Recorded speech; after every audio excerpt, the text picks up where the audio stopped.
Another day, another booking. Gamit ka, sir? Binigyan ko muna ng shower cap ang pasahero. Yung bag lang po. Sige po. Sabi ng pasahero ko, ilagay ko daw ang bag niya sa top box. Ay po. Ilak ko lang paalala mo lang mamaya. Para sa safety ng gamit ng pasahero, laging i-lock ang top box. At sinit ko na ang destination ng map ko para ihatid ang pasahero ko. At sinabihan ko ang pasahero kung nakaredy na siya para makaalis na kami. Sir?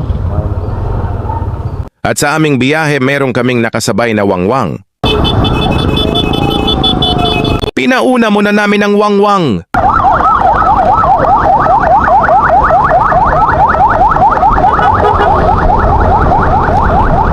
At nakarating na nga kami sa destination ng pasahero ko.